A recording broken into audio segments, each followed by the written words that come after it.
లేదా ఒక చెప్పుల షాపో, ఒక మెకానిక్ షాపో, ఇలా రోడ్డు మీద స్వయం శక్తితో స్వయం ఉపాధి కోసం కాయ కష్టం చేసుకుని రోడ్డు మీద వ్యాపారం చేసుకునే వేలాది కుటుంబాలు ఈ నగరంలో ఉన్నాయి.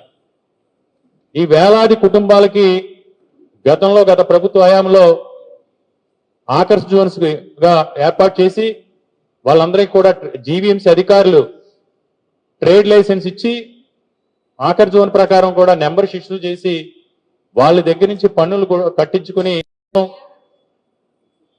ఒక కిల్లీ షాపో, ఒక టిఫిన్ సెంటరో, టీ షాపో, కూరగాయల షాపో, పళ్ళ వ్యాపారమో, లేదా ఒక చెప్పుల షాపో, ఒక మెకానిక్ షాపో, ఇలా రోడ్డు మీద స్వయం శక్తితో స్వయం ఉపాధి కోసం కాయ కష్టం చేసుకుని రోడ్డు మీద వ్యాపారం చేసుకునే వేలాది కుటుంబాలు ఈ నగరంలో ఉన్నాయి.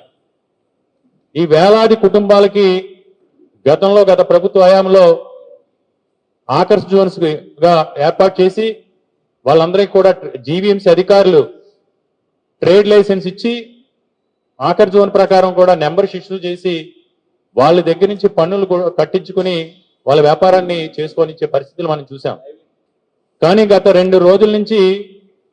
రెండు రోజులుగా ఒక పిరికి పంద చర్యలాగా 18వ తారీఖున అసెంబ్లీ మొదలవటం స్థానికంగా ఉన్న ప్రజాప్రతినిధులందరూ కూడా మనకు తెలుసు. మంచో చెడో ఈ నగరంలో ఉన్న ప్రజలందరూ కూడా కూటమి ఎమ్మెల్యేలందరూ కూడా ఈ నగరంలో గెలిపించారు.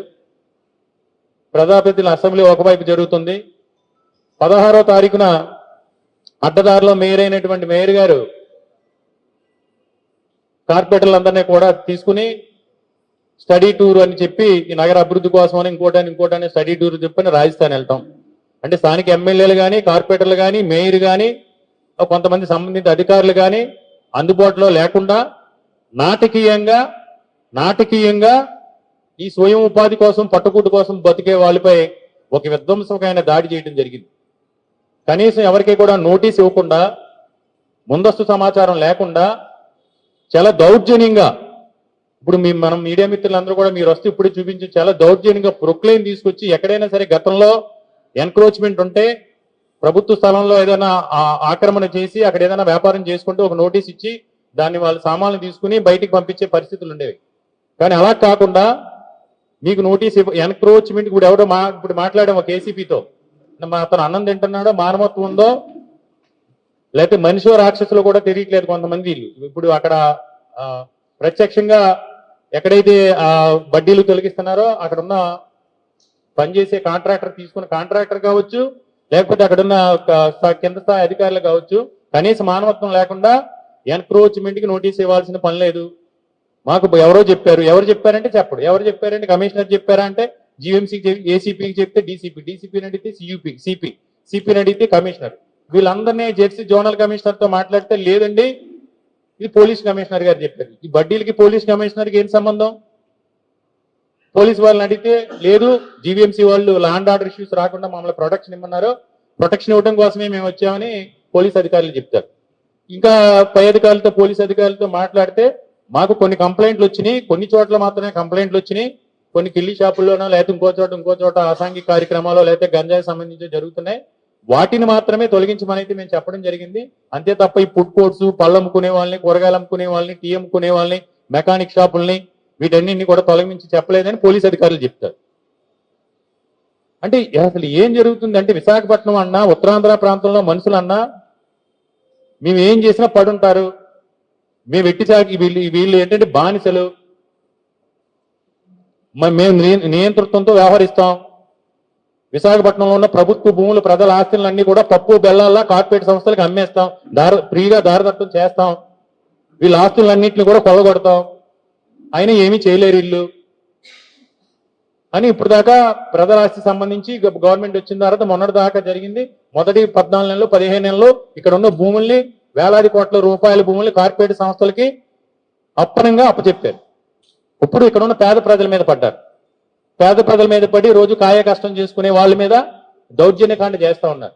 ఇది చాలా దుర్మార్గం, దీన్ని ఖండిస్తా ఉన్నాం. మేము కూడా వ్యతిరేకం. ఎక్కడైనా దురాక్రమణలు జరిగినా, ఆక్రమణలు జరిగినా, అసంఘ కార్యక్రమాలు జరిగినా వాటిని కూడా మేము కూడా తీవ్రంగా వ్యతిరేకిస్తాం. కానీ ఇది సరైన పద్ధతి కాదు. దీనికి గతంలో కూడా జరిగిన ఇలాంటి సంఘటనలు జరిగినప్పుడు కూడా ఆకర్స్ ఎవరైతే ఉన్నారో, ఇలా చిరు వ్యాపారులు ఎవరైతే ఉన్నారో వాళ్ళకి ప్రత్యామ్నాయం చూపించి, ఆకర్ జోన్ సెపరేట్ గా ఏర్పాటు చేసి వాళ్ళు ప్రత్యామ్నాయం చూపించిన తర్వాత మాత్రమే ఇలాంటి ఎక్కడైనా తొలగింపు కార్యక్రమాలు జరుగుతూ ఉండే. రోడ్ ఎక్స్పెన్షన్ జరిగినప్పుడు వైఎస్ఆర్ కాంగ్రెస్ పార్టీ ప్రభుత్వం అధికారంలో ఉన్నప్పుడు కూడా 24 కూడల్ని అభివృద్ధి చేశాం.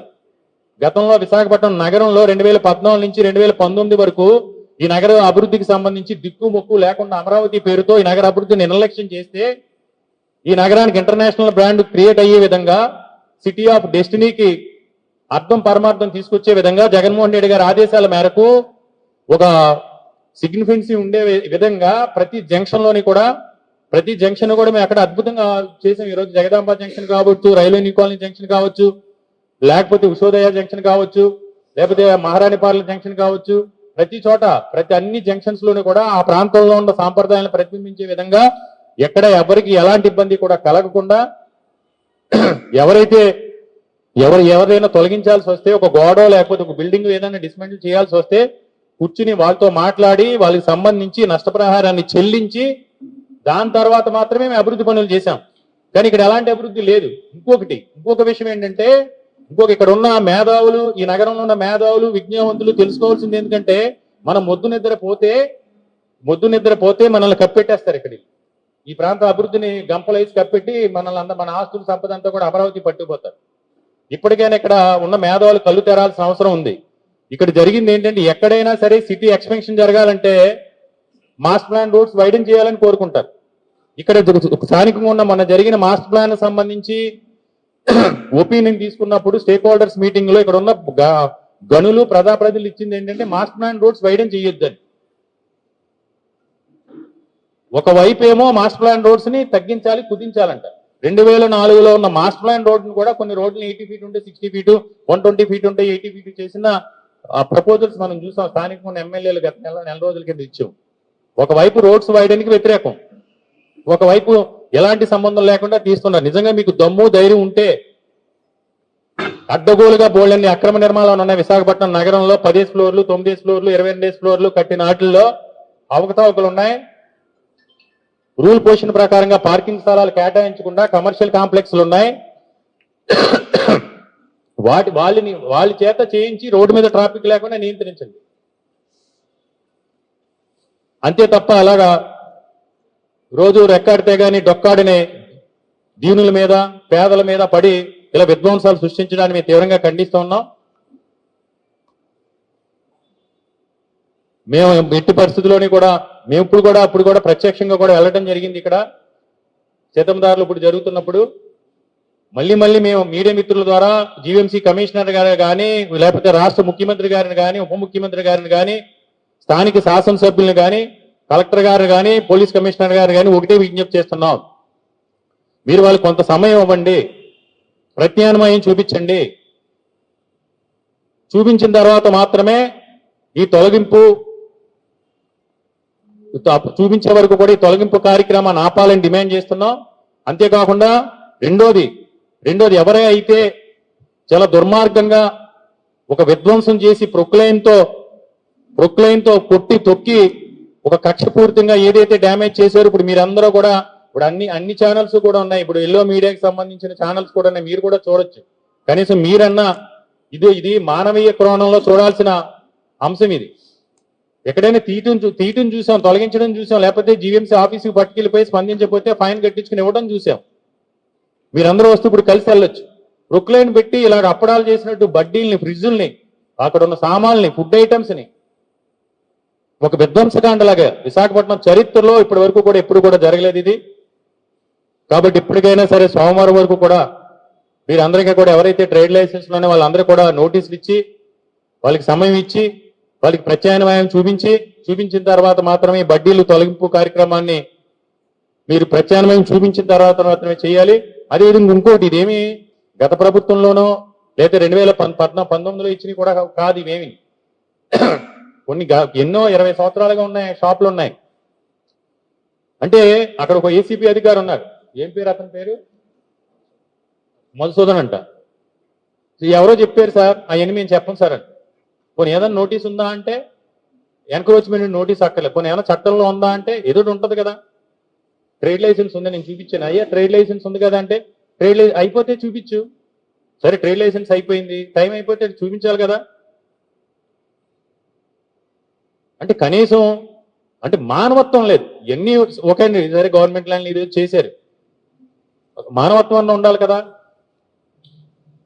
ఇది చాలా హేయమైన చర్య. ప్రైవేట్ ప్రాపర్టీలో కూడా నిన్న ఒకసారి ప్రైవేట్ ప్రాపర్టీలో ఉన్నదాన్ని కూడా తొలగించారు. అంటే వాళ్ళు ఏమి చూడలేదు, కన్ను మిన్ను కాంటలేదు. 164 సీట్లు వచ్చినాయి, ముగ్గురు కలిసి ఉన్నాం, మా ఇష్టం, ఇక్కడ సంపదనంతా దోసి కార్పొరేట్ సంస్థలకు ఇస్తాం, నోరెత్తున నల్ల తొక్కేస్తాం. పేదోడు అవ్వచ్చు, లేకపోతే ఇంకొకటి అవ్వచ్చు, ఎవడైనా సంబంధం లేదు, ఎవడు మమ్మల్ని ప్రశ్నించకూడదు. మా పార్టీకి సంబంధించిన ఎవడైనా కమర్షియల్ కాంప్లెక్స్ కట్టుకుంటే, ఒక అందమైన బిల్డింగ్ కట్టుకుంటే ఆ ఏరియాలో కిల్లి బడ్డీ ఉండకూడదు, ఆ ఏరియాలో కూరగాయల బడ్డీ ఉండకూడదు, ఆ ఏరియాలో మెకానిక్ షాప్ ఉండకూడదు. ఆడు 20 సంవత్సరాల నుంచి ఉన్నా, 30 సంవత్సరాల నుంచి ఉన్నా, ఆడు బాల్కనీలోంచి ఈ కూటమి ప్రభుత్వానికి సంబంధించిన నాయకులు విలాసమైన భవనాలు కట్టుకుంటే బాల్కనీలోంచి వస్తే ఆ ఎదురుగుండా జీవీఎంసీ మొక్కలతో మొక్కల పార్టీ కనిపించాలి ఆడికి.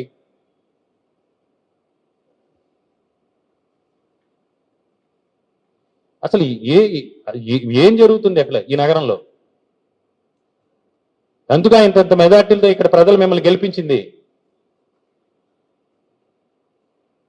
మీ ఇళ్లలోకి వెళ్తే మీ ఆడవాళ్ళు తిడతారు రేపు పొద్దుట ఈ చర్యని. మీ మనస్సాక్షిని మీరు ప్రశ్నించుకుంటే ఇక్కడ ఉన్న ప్రజాప్రతినిధులు కానీ లేకపోతే అధికారులు కానీ మీ ఇంటికి వెళ్తే మీ ఇంట్లో ఆడవాళ్ళు కూడా తిడతారు. ఇది పాపం, ఇది మంచి పని కాదు, ఇది దుర్మార్గం, ఇది మనకు ఆ శాపం తగులుతుంది, వాళ్ళు పొట్ట కొడితే ఆ శాపం మనకు తగులుతుందని. కాబట్టి మా డిమాండ్ ఒకటి. ఇంకొకటి, జీవీఎంసీ దగ్గర సెంట్రల్ పార్క్ దగ్గర జీవీఎంసీ అధికారులు స్వయంగా ఆ రోజు జీవీఎంసీ అధికారులు విజయవాడలో కూడా ఏర్పాటు చేశారు ఫుడ్ కోర్టు. ఓన్లీ మీ వైజాగ్లో ఒకటే లేదు కదా, హైదరాబాద్లో ఉంది, విజయవాడలో ఉంది, మనకు తెలుసు నగరాల్లో. విజయవాడలో కూడా అలాగే బీఆర్టీసీ రోడ్డు ప్రాంతంలో కొంత ప్రాంతాన్ని రాత్రిపూట ఎవరైతే టూరిస్టులు కావచ్చు ఇవన్నీ కూడా, ఇది కూడా ఫుడ్ కోర్ట్స్ ఏర్పాటు చేయడం అనేది నగర అభివృద్ధిలో ఒక భాగమే కదా. రాజమండ్రిలో కూడా ఉందంట, విజయవాడలో కూడా ఉంది. అఫీషియల్ గా ఆ రోజు ఉన్న జీవీఎంసీ కమిషనర్ గారు, ఆ రోజు మాకు ఎంఏడీ మినిస్టర్ గా ఉన్నటువంటి ఆ రోజు బొత్స సత్యనారాయణ గారు, అందరూ కూడా కలిసి ఉపాధి కల్పించడంతో పాటు ఈ నగరానికి చుట్టుపక్కల రాష్ట్రాల నుంచి, ఒరిస్సా నుంచో, ఛత్తీస్గఢ్ నుంచో, బెంగాల్ నుంచి ఇతర రాష్ట్రాలకు ఇచ్చే టూరిస్టులకి సౌకర్యవంతంగా అందరూ స్టార్ హోటల్లోకి వెళ్ళి తినలేరు కదా. అందరూ స్టార్ హోటల్లోకి వెళ్ళి ప్లేట్ ఇడ్లీ 200, 250, 500 కొనుక్కుని తినలేరు కదా వచ్చిన టూరిస్టులు అందరూ. టూరిస్టులు వస్తారు, నగరంలో పర్యటిస్తారు, బీచ్కి వెళ్తారు, ఆర్కే బీచ్కో లేకపోతే రుషికొండ బీచ్కో లేదా సెంట్రల్ పార్క్కి వెళ్తారు. అక్కడి నుంచి ఇడ్లీయో దోశ తినాలనుకున్నప్పుడు ఎక్కడికో స్టార్ హోటల్కి వెళ్ళారు కాబట్టి ఫుడ్ కోర్ట్ ఏర్పాటు చేశారు వాళ్ళకి వెసులుబాటు ఉండటం కోసం. ఆ ఫుడ్ కోర్ట్ను కూడా దౌర్జన్యంగా ఎలాంటి నోటీసులు లేకుండా పోనీ ఏదో ఆ ఫుడ్ కోర్ట్స్ ని స్థానిక ప్రజాప్రతినిధిలో ఎవరో డబ్బులు తీసుకుని ఇచ్చేసారనుకోండి, అలాంటిది ఏదో ఉంటే చర్య తీసుకోండి. మేము తప్పు చేసిన వాళ్ళని ఎవరిని కూడా చర్య తీసుకోవద్దు అనట్లేదు, తప్పు చేసిన ఎవరిని కూడా ఉపేక్షించాల్సిన అవసరం లేదు. అసలు జీవీఎంసీ దగ్గర ఫుడ్ కోర్టు దానికి ఎన్నో ప్రశంసలు వచ్చినాయి. ఎందులో ఈ విశాఖపట్నం నగరానికి వచ్చిన టూరిస్టులు కావచ్చు, లేకపోతే ఇన్స్టాలోనో ఫేస్బుక్ లోనో చాలా సోషల్ మీడియా ప్లాట్ఫామ్స్ లో దీన్ని లక్షలాది వ్యూస్ వచ్చినాయి. విశాఖపట్నంలో అద్భుతంగా మేము ఆర్కే బీచ్కి వెళ్ళాం. ఈ నగర ఇమేజ్ ని పెంచే విధంగా ఫుడ్ కోర్ట్స్ లో జరిగితే ఏదైనా ఒకటో రెండో అవకతవకలు తింటే అన్ని తీసి పడేయండి, అడ్డగోలుగా ఉన్నాయంటే తీయండి, నోటీస్ ఇచ్చి వాళ్ళకి ప్రత్యామ్నాయం చూపించండి. ఎన్నో మంది విశాఖపట్నం వెళ్ళాం, అద్భుతంగా చేసాం, అక్కడ ఫుడ్ ఎంజాయ్ చేసాం. అదే కదా మనం కోరుకునేది. మీరు సింగపూర్లోని మలేషియాలో వెళ్ళి అక్కడ సింగపూర్ని ఎక్కడికి తీసుకొస్తాం, ఏం తీసుకొస్తారు సింగపూర్ని ఎక్కడికి? ఉన్నదాన్ని ఇక్కడి నుంచి అన్ని తరివేస్తుంటాయి. కేవలం ఈ కూటమి ప్రభుత్వం విశాఖపట్నానికి ఏం చేస్తుందంటే, అక్కడ అమరావతిలో ఈ మధ్యకాలంలో వరదలు వచ్చి ఏదైనా డెలిగేట్స్ ఎవరన్నా వస్తే అక్కడ సమావేశాలు ఏర్పాటు చేసుకోవడానికి సరైన వెన్యూలు అక్కడ లేక, విశాఖపట్నం నగరంలో అంత ఇన్ఫ్రా అంతా కూడా రెడీగా ఉంది కాబట్టి, ఇక్కడ అన్ని రకాల ఫెసిలిటీస్ ఉన్నాయి కాబట్టి గత నెల 2 నెలలుగా ఆ డిప్యూటీ సీఎం గారు వచ్చినా, సీఎం గారు వచ్చినా, లేకపోతే లోకేష్ గారు వచ్చినా, ఇంకొకరు వచ్చినా, ఈ సమావేశాలన్నీ ఎయిర్పోర్ట్ దగ్గర నుంచి బీచ్ రోడ్ వరకు ఒక 10 రకాల మొక్కలు పాతి 7 రకాల రంగులేసి కలర్ చూపించి సమావేశాలు ఎక్కడ ఏర్పాటు చేసుకుంటారు. దీని ఒక ఫంక్షన్ హాల్లో వాడుకుంటున్నారు విశాఖపట్నం నగరాన్ని. మీకు కావాల్సిన పెట్టుబడులనే అమరావతికి రావాలి. ఈ నగరంలో ఏదో ఒకటి అలజడి ఉండాలి. ఈ నగరం బ్రాండ్ ఇమేజ్ని దెబ్బతీయాలి. దెబ్బతీస్తేనే మీకు అమరావతికి పెట్టుబడులు వస్తాయి. ఏదో ఇష్యూ మొన్నటిదాకా లూలు అన్నారు, ఏదో స్టీల్ ప్లాంట్, ఇక్కడ ఏదైనా విశాఖపట్నంలో అలజడి ఉండాలి. విశాఖపట్నం ఎవడన్నా రావాలనుకుంటే పెట్టుబడులకో లేకపోతే టూరిజానికో రావాలనుకుంటే విశాఖపట్నం ప్రశాంతమైన నగరం కాదనేది ఒక ఇమేజ్ని క్రియేట్ చేయాలి. ఇప్పుడు ఈ బడ్డీల మీద ఏదైనా ఇది తప్పుడు చర్య, దీన్ని మేము తీవ్రంగా ఖండిస్తున్నాం. రేపు సోమవారం వరకు సమయం ఇవ్వాలి. ప్రత్యామ్నాయం చూపించాలని కూడా మేము డిమాండ్ చేస్తున్నాం. ప్రత్యామ్నాయ గవర్నమెంట్ స్థలాలు బోల్డెన్ ఉన్నాయి. ఇప్పుడు సీతందార్ దగ్గర ఉంది. మీ ప్రభుత్వం 2014 నుంచి 2019 వరకు ఉన్నప్పుడు అక్కడ పెద్ద పెద్ద బిల్డింగ్స్ కట్టారు. 24 ఫ్లోర్లు 32 ఫ్లోర్లు కట్టారు అక్కడ. అప్పుడు మీరు ఎంక్రోచ్మెంట్ మీరు క్లియర్ చేయలేదు కదా. మేం కదా, మా ప్రభుత్వంలో కదా, వైఎస్ఆర్ కాంగ్రెస్ పార్టీ ప్రభుత్వంలో ఉన్నప్పుడు 2022లో ఎన్క్రోచ్మెంట్ 40x100 అడుగులు జీవీఎంసీ ఎన్క్రోచ్మెంట్ ఉంటే దాన్ని క్లియర్ చేసి అభివృద్ధి చేసి ఆఖరి జోన్ పెట్టించాం. అక్కడ రోడ్డు మీద ఏం పెట్టలేదే మేము. అసలు మీకు కళ్ళు నెత్తికెక్కినాయి ఈ అధికారులు కూడా కొంతమందికి. ఈనాడు దగ్గర ఉన్న ఆఖరి జోన్కి ఎవరికైనా ఇబ్బంది ఉందా? మీరు ఇచ్చిందే కదా. 2023లో మీరే రోడ్ వేసి మీరే ప్లాట్ఫామ్ క్రియేట్ చేసి మీరు ఇచ్చిందే కదా ఆఖరి జోన్ కింద. అది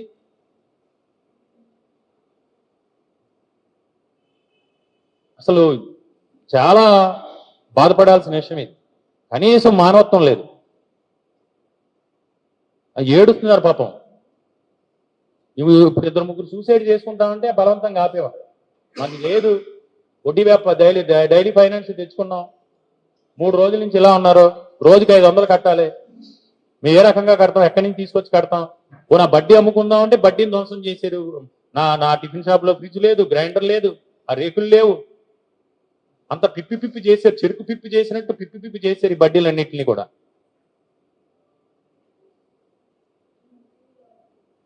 కాబట్టి మీడియా మిత్రులందరినీ కూడా ఒకసారి మీ కళ్ళలతో మీ కెమెరాలతో ఈ లోకానికి చూపిస్తే ఇప్పటికైనా కొంచెం మానవత్వం కొంతైనా సరే ఈ కూటమి నాయకులు అధికారులు హృదయంలో చలనం ఏమన్నా వచ్చి ఆఖరికి మేలు చేయాలని మేము మీ ద్వారా కూడా నేను విజ్ఞప్తి చేస్తా ఉన్నాను. ప్రత్యామ్నాయం చూపించే వరకు కూడా తొలగించడానికి వీలు లేదు. వీళ్ళందరి తరఫున మేము ఎలాంటి పోరాటానికైనా కూడా సిద్ధం. రేపు సోమవారం జీవీఎంసీ కమిషనర్ గారిని కూడా గ్రీవెన్స్ లో మేమందరం కూడా వెళ్ళి కలుస్తాం. వీళ్ళందరి తరఫున ఆఖర్స్ అందరి తరఫున కూడా వెళ్ళి కలుస్తాం. కలిసి న్యాయబద్ధంగా చట్టబద్ధంగా వాళ్ళ ఉపాధికి కోల్పోకుండా ప్రత్యామ్నాయం చూపించిన తర్వాత మాత్రమే తొలగింపు చేయాలని మేము డిమాండ్ చేస్తాం.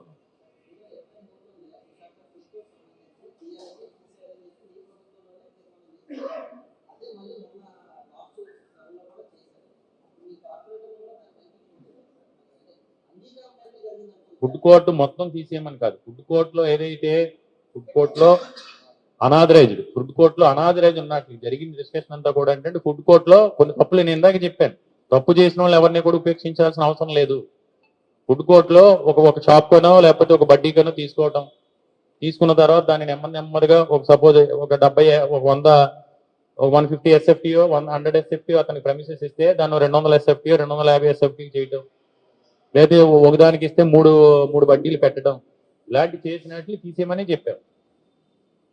అది 100% కరెక్టే, అందులో ఎలాంటి సందేహం లేదు మనం మాట్లాడిన దాంట్లో.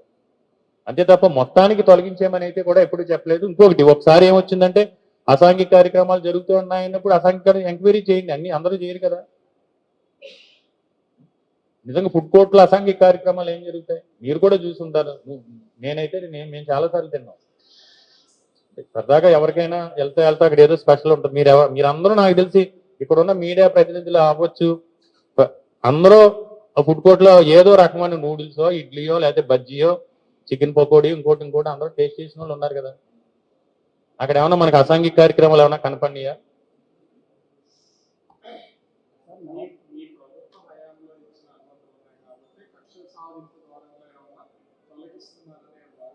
అంటే ఒకవేళ నిజంగా అది ఉన్నా సరే మానవత్వం అనేది ఉండాలి కదా. సరే మేము ఇచ్చాం, ఇప్పుడు కొన్ని మేము ఇచ్చినవి కూడా కాదు, ఇప్పటి నుంచో ఉన్నాయి. ఇప్పుడు మాధవదారు ఉంది, మీరు చూశారు కదా, మాయంలో మాధవదారు రోడ్ అభివృద్ధి చేసినప్పుడు మేము ఏం చేసాం, ఎగ్జాంపుల్ మా నార్త్ నియోజకవర్గంలో 3 ప్లేసుల్లో గతంలో రోడ్డు వేయడానికి చేసినప్పుడు వాళ్ళ దగ్గరికి వెళ్ళి మాట్లాడి, అమ్మ ఒక 10 రోజులు రోడ్డు వేయడానికి టైం పడుతుంది, వరోసి జంక్షన్ లో కావచ్చు, మాధవదారులో కావచ్చు, ఆర్టీ ఆఫీస్ దగ్గర కావచ్చు, ఇక్కడ టర్నింగ్ లో కావచ్చు, ఒక్క 10 days, ఆ 10 days కూడా వాళ్ళకి ప్లేస్ చూపించాం బడ్డీలు దాచుకోవడానికి. అక్కడ పాటింగ్ కాలేజ్ దగ్గర ఇంకో చోట ఆర్టీఐ ఆఫీసు ఖాళీ ప్లేస్ లోను ప్లేస్ చూపించి, మళ్ళీ అయిపోయిన తర్వాత వాళ్ళు యాజిటీస్ గా పెట్టుకునే వరకు కూడా మాట ఇచ్చి దానికి నిలబడి మళ్ళీ వాళ్ళ వ్యాపారాన్ని కొనసాగించుకునేలా చేశాం. రోడ్డు వైడల్ని చేసినప్పుడు అంత పెద్ద ఎత్తున వైడల్ చేసి రోడ్లు అభివృద్ధి చేసినప్పుడు కూడా. ఇప్పుడు ఏమన్నా రోడ్డు వైడల్ చేస్తున్నారంటే అది లేదు. అంటే ఏదో రాక్షసానందం.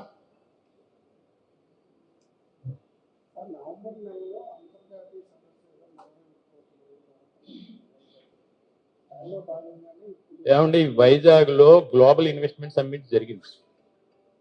ఇక్కడ జగన్మోహన్ రెడ్డి గారి ఆధ్వర్యంలో ప్రపంచ దేశాల్లో ఉన్న పారిశ్రామిక దిగ్గజాలు అందరూ కూడా విశాఖపట్నం, ఆంధ్రప్రదేశ్, ఉమ్మడి ఆంధ్రప్రదేశ్ రాష్ట్రంలో జగన్మోహన్ రెడ్డి గారి సారథ్యంలో జరిగిన గ్లోబల్ ఇన్వెస్ట్మెంట్ సమ్మిట్ కి వచ్చినంత మంది పారిశ్రామిక దిగ్గజాలు కానీ పెట్టుబడిదారులు కానీ గతంలో వరకు ఇప్పటి వరకు అయితే ఎప్పుడు కూడా రాలేదు. మన దేశంలో ఉన్న ప్రముఖ పారిశ్రామికవేత్తలు, అంతర్జాతీయంగా ఉన్న పారిశ్రామికవేత్తలు అందరూ కూడా వచ్చి చాలా చక్కగా జరిగింది. అలాగే ఇంటర్నేషనల్ ఫెయిర్స్ కూడా జరిగింది, నేవల్ ఫీట్ కూడా జరిగింది. సరే, మీ ఏదైనా బీచ్ అది ఎక్కడ జరుగుతాయి అన్నీ, మీకు ఎక్కడ జరిగే ప్రాంతంలో అలాంటిది ఏదైనా ఉంటే, ఇప్పుడు మీరు సరే విదేశాల్లో కూడా వెళ్తాం, అక్కడ కూడా ఇలాంటివి ఉంటాయి కదా. ఇప్పుడు ముంబై ఉంది, తాజ్ హోటల్ ఉంది ముంబైలో, అది ఎంత టూరిజం ఎంత ప్రాముఖ్యత ఉన్న ప్రాంతం, మరి అక్కడ లేవు ఆకర్స్. అంటే మీరు ఇలా నిజంగా అదే అనుకుంటే కనుక ఫుట్పాత్ మీద నడవటానికి కూడా ఇబ్బంది. అంటే నేను అలా ఆక్యుపై చేయమని చెప్పట్లేదు. ముంబైలో కానీ ఢిల్లీలో కానీ దేశానికి వాణిజ్య నగరం, అలాంటి ముంబైలో తాజ్ హోటల్ ఉన్న ఏరియాలో, ఆ బీచ్ ఫ్రంట్ ఏరియాలో ఏ వీధిలో చూసినా ఫుట్పాత్ మీద మనం నడవటానికి కూడా ఇబ్బందిగా ఉంటుంది. అంటే అక్కడికి ముంబై ఎవరు ఇన్వెస్టర్స్ రావట్లేదా? ముంబైలో సమావేశాలు జరగట్లేదా? ముంబైలో సమ్మిట్లు జరగట్లేదా? దానికి దీనికి సంబంధం ఏముంది? సీతంపేట సందులోనే లేకపోతే ఇక్కడ హెచ్బి కాలనీ రోడ్లోనో లేదా కృష్ణా కాలేజ్ రోడ్లోనో వచ్చి చూసి వెళ్తారా? అంటే వాళ్ళు పెట్టుబడులు పెట్టాలంటే విశాఖపట్నంలో బడ్డీలు ఉండకూడదు, ఎక్కడ టీ దొరకకూడదు, ఇడ్లీ దొరకకూడదు, కూరగాయలు దొరకకూడదు, పళ్ళు దొరకకూడదు అని చెప్తారేంటి? ఇదేదో వాళ్ళు ఏదో అనుకుంటున్నారు ఈ నగరానికి సంబంధించి, వాళ్ళ మనసులో ఏముందో తెలియదు. ఎక్కువ మెజార్టీ వచ్చింది అదొకటి. ప్రజలు కూడా ఏంటంటే వాళ్ళకి ఇంకా ఇక్కడికి వెళ్ళిపోయినాయి. అది మెయిన్ ప్రాబ్లం. తప్పకుండా ఏ సమస్య అయినా ప్రజా సమస్య సంబంధించి నిజాయితీగా, ఇందులో ఎలాంటి రాజకీయ కోణం కాదు. ఎందుకంటే మనం చూసే ఇప్పుడు వెళ్దాం, మీరు వస్తే మనం వెళ్దాం.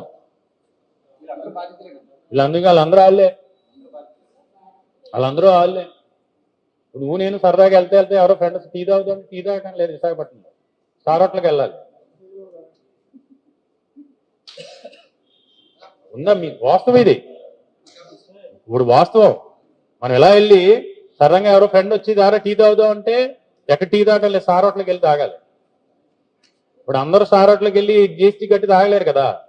ఇక్కడ అయితే 10 రూపాయలు టీ, అక్కడికి వెళ్తే నలుగురు టీ ఇప్పించాలంటే 400 అవుతుంది లోపలికి వెళ్ళే, కానీ ఇక 40 రూపాయలతో పోద్ది. అంటే ఏంటంటే ఈయన చంద్రబాబు నాయుడు గారు బాబు జాబు అన్నారు, ఉన్నాయన్నీ బాబు లేదు జాబు లేదు, వాళ్ళ బాబుకు మాత్రం బాగా వచ్చింది, అన్నీ ఉన్నాయన్నీ కూడా ఊడ్చిపెట్టేస్తా ఉన్నారు. అన్నీ ఏంటో మరి ఈ రాష్ట్రానికి, ముఖ్యంగా ఉత్తరాంధ్ర ప్రాంతం మాకు ఏంటో తెలియదు. కూటమి ప్రభుత్వానికి వివక్ష ఏంటో, అణచివేత ధోరణి ఏంటో ఈ ప్రాంతంలో ఉన్న మేధావులు, విజ్ఞులు కూడా ఒకసారి ఆలోచించాల్సిన అవసరం.